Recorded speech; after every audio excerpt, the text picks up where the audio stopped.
everyone, welcome back to A Life of KG. Today on the show I have Jeanne sharing her story.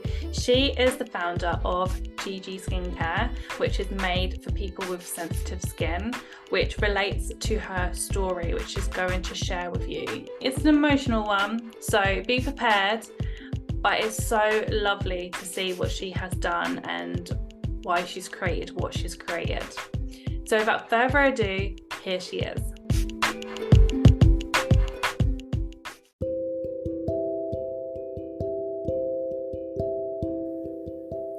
Are you a trainer with a salon or an academy and would love to grow with government funding, but just need some help and support? Or maybe you're somebody that would like to start your own academy or even just train. Get in touch today with TMB to help you on this journey. See our link in the show notes.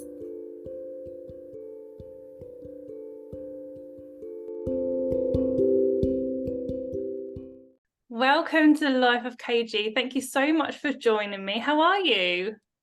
I'm really good. Thank you so much. I'm excited to be here and to talk to you today.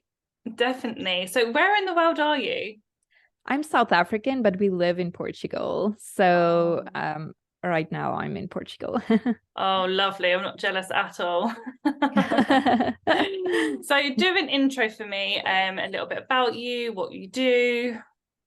Yeah, so I'm the founder of Figgi Beauty and Figgi Life. Figgi Beauty is a skincare range for dry and sensitive skin. So really for sensitive souls with the dry skin woes. And Figgi Life is a community for women like me that have kind of struggled and achieved, but have some traumas that they are working through and things that they feel they want to move on from, but you're kind of overwhelmed by all of this self-help and how you should be doing it, which can sometimes be so self-sabotaging. So it's just a place where it's okay not to be okay. Yeah, which is important to remember, right? Everyone thinks that we just have to be okay all the time, especially women in business, that we've got to be strong, we're dealing with things daily, and sometimes we do just have to remember that it's okay not to be okay. Yeah, that's so true, because my background is in international humanitarian and criminal law. So I have a consultancy that's still running and that I had been working in for almost 15 years. And it was really through this work also that I realized and recognized, even though we don't say it, there are so many women in this professional space that feel this way. It's just not, there isn't the community and the platform to say it because you seem less than or not as capable as. And you just need that one kind of sacred space you can go to for, even if it is just 30 minutes a week, to just kind of vent and just feel life, you know? Yeah, definitely. So before you started your skincare range and got into business, what was you doing? What's your backstory? So my backstory is in international human rights and humanitarian law.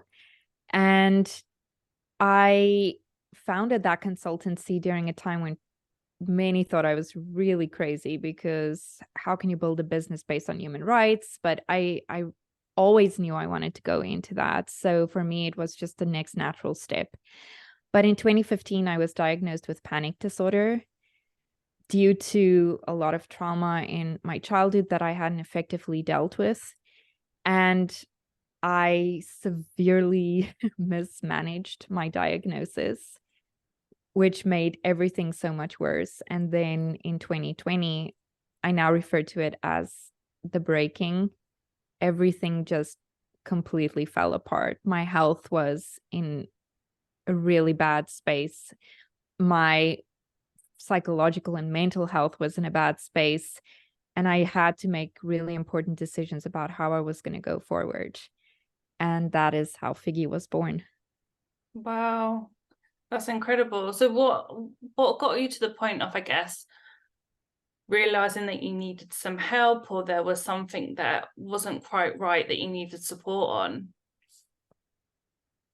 Basically, it's been there all my life. I've always been an anxious person. And in my younger adult years, I had some issues with, I think, this trauma that was bubbling up that I didn't know how to deal with. I was sexually abused by my grandfather for a long period of time. He lived with us. So it was a very kind of intense experience. And unfortunately, I was sexually assaulted as a young adult again. And I think all of these things just kind of wreaked havoc, and I always knew I had to deal with it. And I felt like I had sufficiently dealt with it as a young adult because I had been to therapy, and I felt like I took all the right steps. But I think when I launched my human rights career, I kind of got complacent in the fact that I was healed, because I was working with all of this kind of trauma themes that I had gone through. And I think I felt I am healed, or I am still healing, because I'm helping these people every day and I'm solving it and I'm working in it. And I never realized that that was actually adding kind of secondary trauma to what I had already been through. And when I had my first panic attack, I was actually traveling for my consultancy. I was in a very rural place. There wasn't a lot of medical assistance around me, and I thought I was having a stroke because I'd never had a panic attack before. I didn't know what it felt like. And that's, I think, kind of the key moment that I realized, okay, something a lot bigger than I think is wrong. And I need to understand what it is and how I fix it. Wow. And so that's literally called a panic disorder. Yes, it's one of the kind of categories of anxiety disorders. You get many different types. You get social anxiety disorder, generalized anxiety disorder. I'm not a doctor, but that's how it's been explained to me. But there's like this whole technical diagnosis they have to go through to make sure you do in fact have this type of anxiety disorder. But what kind of sets it apart from the rest is that, yes, you have panic attacks, but also your behavior starts changing because you're so afraid of having another panic attack. So for instance, for me, in the beginning, I completely stopped eating because I was so fearful of that sensation of not being able to breathe, or that choking sensation. I had this really maybe unrealistic fear of eating because I thought if something is in my throat, then I will choke and I will die. Now that's better, but still, when I have a relapse or I have a panic attack, I will, for example, not leave the house because I'll be too afraid to be between too many people or lights or sounds. So that notion of changing your behavior in order to avoid the next attack is one of the key kind of elements in distinguishing it from others. It's really interesting listening to you because I'm going through very similar things with my daughter at the moment. And she has 2 to 3 panic attacks a week at the moment. Oh gosh. So hearing it from someone else's like voice and what that feels like and why she doesn't want to go out and stuff like that, I'm like, oh, okay, like it's quite emotional even like hearing you speak about it. So yeah, it's and really thank you hard for sharing. And I think also what people kind of tend to misinterpret is if you say something like panic disorder or anxiety disorder, people think, oh, it's somebody that stresses a lot or easily, or it's somebody that has panic attacks. But it's so much more than that, because the panic attack is horrifying, but after is the worst. That's the panic hangover. You're depressed, you're exhausted, you're fatigued, you feel guilty, you're ashamed, you can't eat. You get all sorts of other symptoms like migraines and IBS, and because your body is always in that state of constant fight or flight, so it's wreaking havoc on all sorts of other spaces and places. And that's what people don't always understand. Like it's not just having a panic attack, it's that entire thing that comes with it that you have to manage every single day. Yeah, and so many people just don't realize that, and even me as her mum, I don't even realize that. So hearing like you speak up and other people, that more people that speak up, more people will realize about this, and just having more knowledge around it. Yeah, that's so true. So how do you find you manage this in like your entrepreneurial world? Because you obviously have your podcast, you speak, you've got your beauty range. How do you manage that? Do you get fearful if you was to go on stage? You might have a panic attack.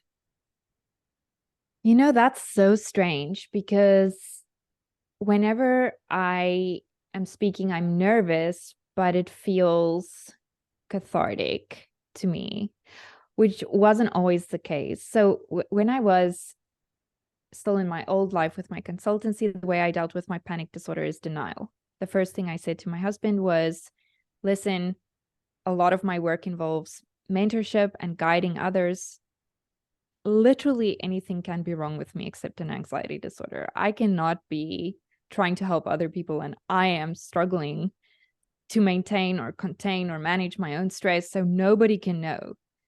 And I think that's a great deal of what led to the breaking. And then with Figgi, how I manage it is by honestly just finding my way every day. Every day with Figgi, it's a new challenge for me in managing what I do with Figgi and how that translates into my symptoms and triggers for my panic disorder. Because where my consultancy was a business that I could say, okay, we wrote this document, we went to this place, we finalized this project, the entire premise of Figgi is my personal life.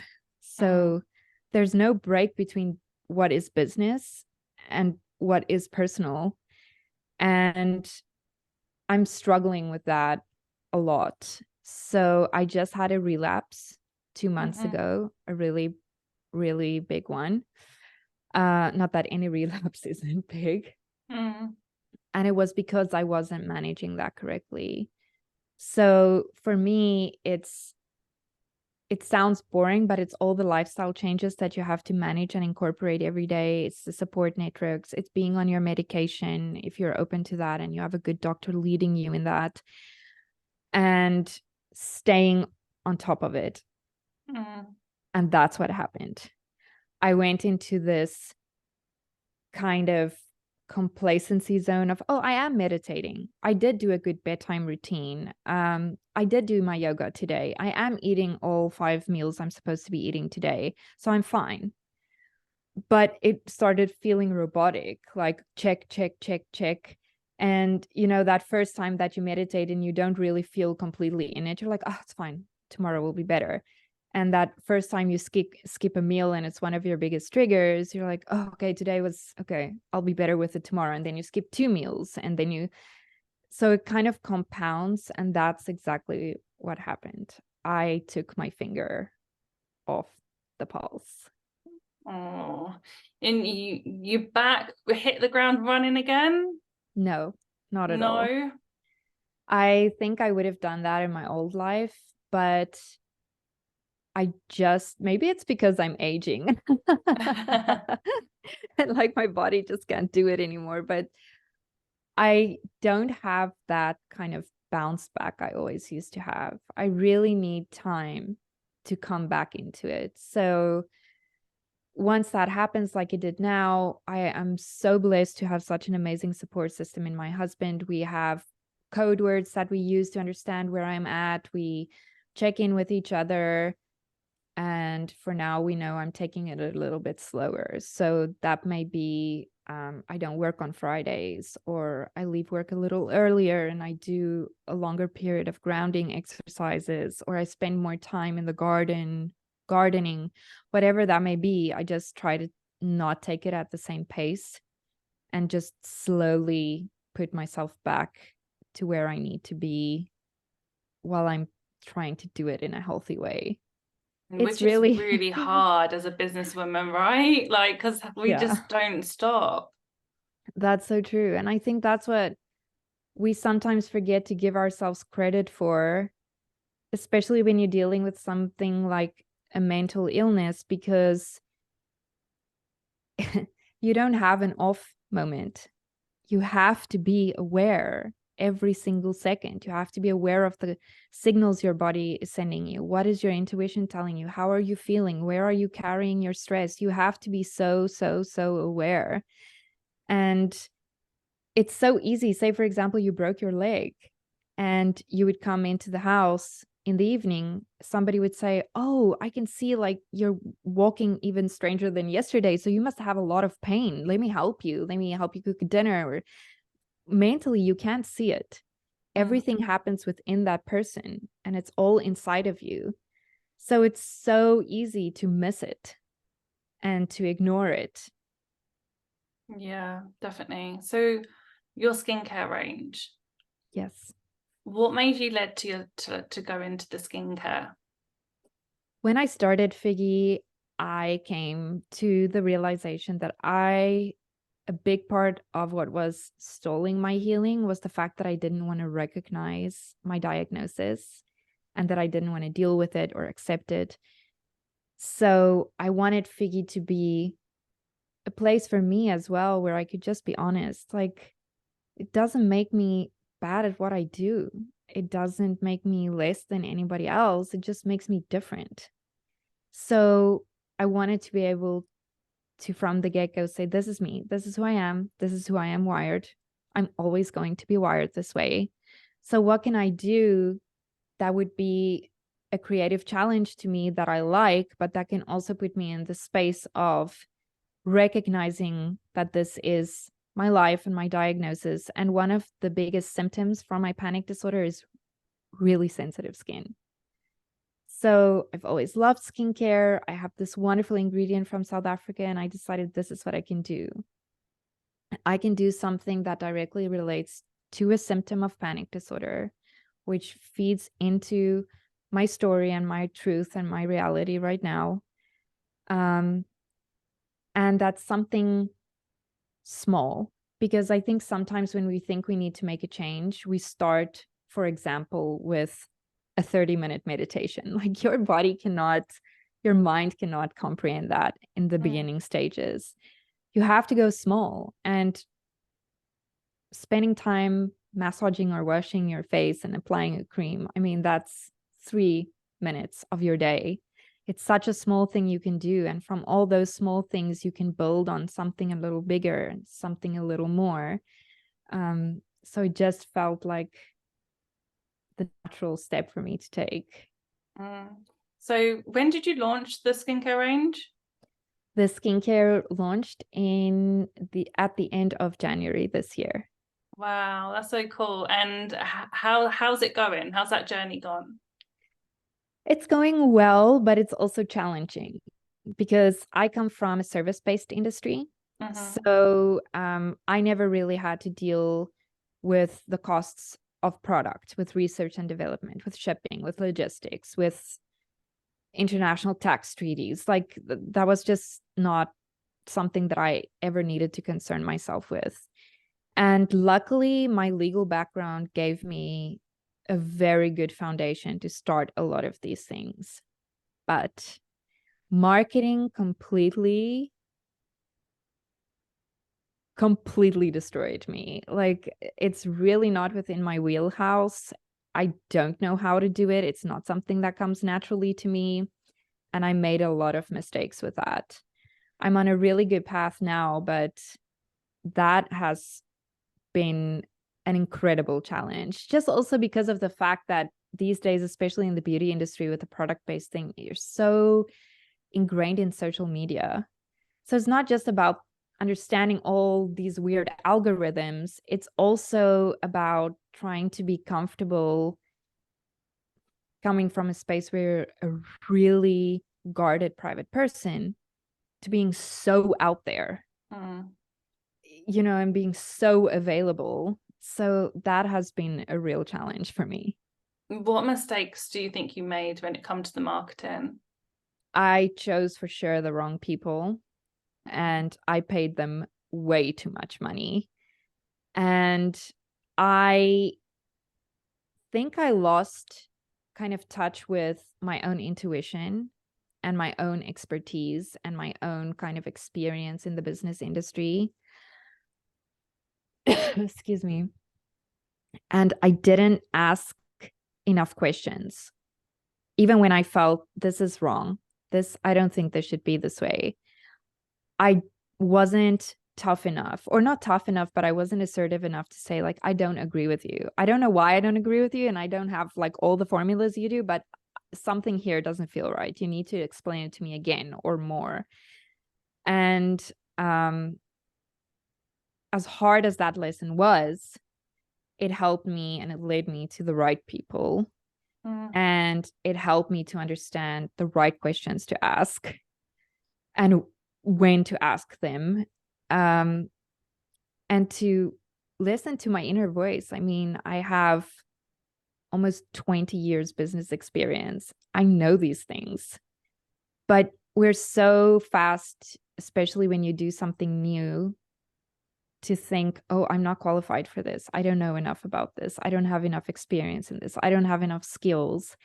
And it can really be to your detriment. Definitely. A lot of our listeners are service-based, and lots of them are wanting to create product, or they already have started like their own product range.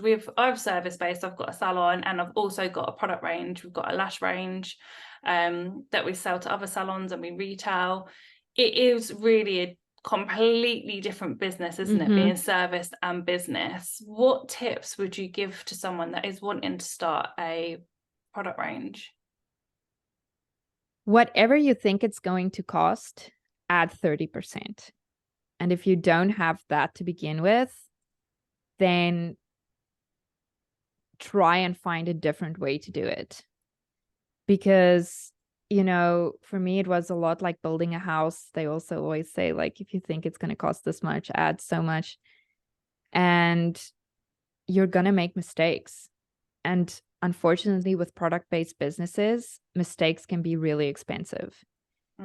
And you can't afford to always be kind of judging yourself harshly on the mistakes that you make, because it costs money. And not all of us come from, say, for example, a unicorn investor or something. Many of us use our own money. So it's extra stressful because you're taking it away from your family. You're taking it maybe away from your children or whatever to try and make this work. So you don't want to make mistakes that are going to cost money. And the more fearful you are of doing that, the more it happens for some reason.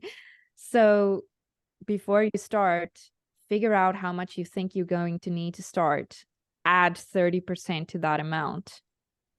And then decide how you're going to do it, just so that you are coming from a calmer point and a calmer space and a calmer foundation. Because for me, I feel as soon as there are uncertainties, especially in terms of money, that is a big form of security for me, I completely freak out. Like, me too. I always find it difficult though, product. I mean, I've been selling product now for about 12 years, so a long time, but I still struggle with the fact of I've sold all this, now I need to rebuy it in. And of course, like, I make the money and then it goes straight back out on the big orders, because obviously they're the huge orders that you've got to make, right? Like, you need the money always to do that. So it's always like in, out, and it's just always like that. It's just the one thing I struggle with when it comes to product businesses. Do you get what I mean? Oh, absolutely. Absolutely. It always feels like you're spending money to make money so you can spend money again. It's so confusing. And sometimes for me, actually, it becomes so demotivating. But I think what keeps you going is knowing that you have a good basis, that you're doing everything you can, that you're keeping your finger on the pulse and on the budget and on the finances, and you have a clear direction of where you want to be. Like, what do you want to be earning or making next year, this time, or 2 years from now? Or what are you comfortable losing from now until next year, so that you can research and develop new things or launch something else. But yeah, I completely get what you mean. It's like in, out. Or the manager will go to me, right, we need to place this order. And I'm like, what? We've just had a really good week. And now I've got to spend all that money on product. It's so annoying. When it comes to then creating product, would you tell people to do that through e-commerce and reaching out online, or would you still start in like your area and try and focus on local and build that way? What did you do with your So range? local was not an option for me because although I'm South African, I've now immigrated to Portugal. And I try my best I can kind of help myself in Portuguese, but like my daughter speaks it way better than I do. So just the language barrier and all of that, and also the Portuguese, I think, don't have kind of the same skin types as where I come from, very dry and sensitive. They have more oily, acne prone skin. So it just didn't translate to here. So I launched my business in the United States, which is a market I know very well. I used to live there. I felt that I could communicate with who I wanted to communicate to. So local was not an option for me. I would say to start, I mean, this may be completely different for you, but to start small and with one thing only. You know, I have the online store, which is amazing and which is doing well, but also which is still going through that kind of bumps, you know, where you're figuring out, oh, this isn't working, I need to change this, or there's an error on this setting, I need to fix that. And when you go all in, all over, you start losing track of those small mistakes that become big mistakes that become horrible. So start with one platform where you feel you can absolutely win, whether that be your local store or one e-commerce store. You know, do it like that. For me, Amazon wasn't an option because I feel like you need a degree to be able to sell on Amazon. Oh my God, me too. I thought, why is this so difficult? So I was like, okay, no, let me just do what I can do the way I can do it. Focus on that. Do that really well. Make that work. And then decide, okay, where do I want to go next? And then put all my energy into focusing on that and making that work. I actually really agree, because when I brought out my range, my first product was an eyelash glue, and that done really well. So then I brought out if it was the lashes after that, and then tweezers after that. But because we had the orders coming in, they weren't like massive orders, but we had we actually started local, so it was local orders coming in. But then I got like really excited, and I felt that I had to have every single thing that a lash tech needed for their business. So I needed every single size of lash, I needed every single type of tweezer, every single type of glue. So we had to plow so much money into it for me to think I needed to cater for everyone, when actually I didn't need to cater for everyone. So we're actually, even now, like 12 years later, trying to get down to like our niche products, rather than having to think that you have to focus for everyone. Yeah, that's a very important point, because I also struggled with that when I launched Figgi, because I was thinking, oh, but you know, what if somebody has acne prone skin? This product isn't going to work for them. Should I change it? And then I decided, no, I'm doing this because it's a symptom of my panic disorder. The symptom is sensitive skin. My natural skin type is dry. I want to make a product that is the most amazing product for dry and sensitive skin.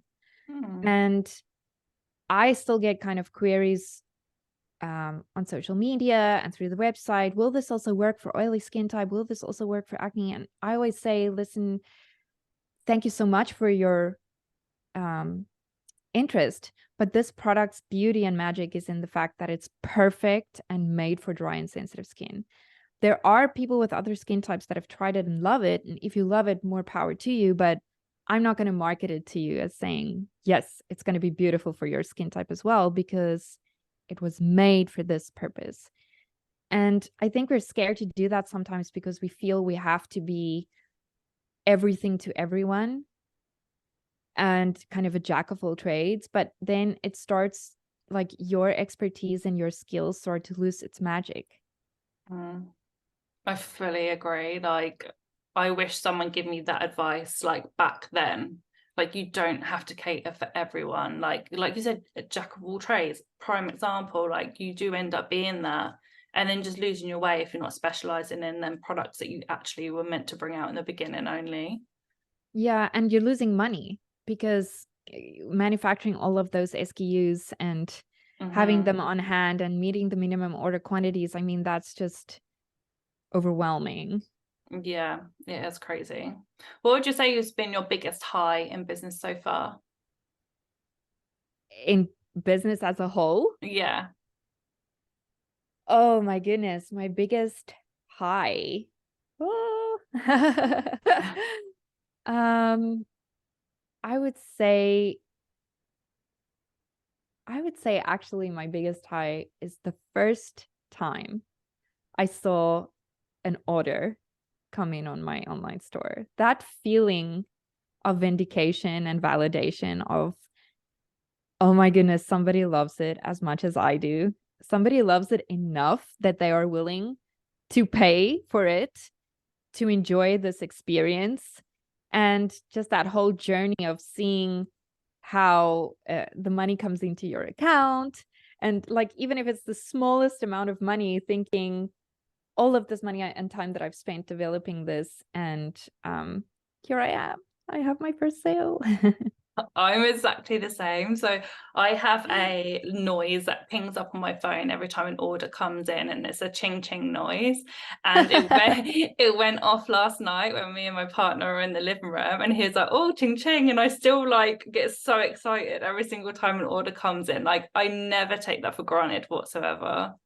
Yeah, that's so important. And it's a wonderful feeling. Definitely knowing that other people are using your product, and for you, like knowing that you're helping their skin, their self, like it's lovely. Yeah, for sure. So where can people reach out to you if they're interested in buying the product, or just want to reach out to you and say hi? Where should they go? So if you want to look at the product and the story and visit the shop, you can go to Figgi, Figgi.eu. And if you want to follow the blog or listen to the podcast, you can go to figgilife.com. And I'm also on Instagram at Jeanne_FiggiLife. Perfect. Thank you so much for coming on. I appreciate it. Oh, thank you for having me. You guys that know me know that I love my supplements. It is a must as part of my lifestyle. And I personally use Sky Premium Life. They have a huge range to choose from. So no matter what you're kind of looking for, I'm pretty sure they're going to have. But I personally use the collagen and the hair supplements. And the difference in my skin and hair is absolutely incredible. They are super reasonable, so go and check them out. And if it was something that you also wanted to reach out, you can do that within your businesses. So we've recently brought them within the salon too, so our clients can then buy from us. But you can still just use it yourself, or you can use it in your business. So go and check them out. And there is also a 15% discount code below in the show notes.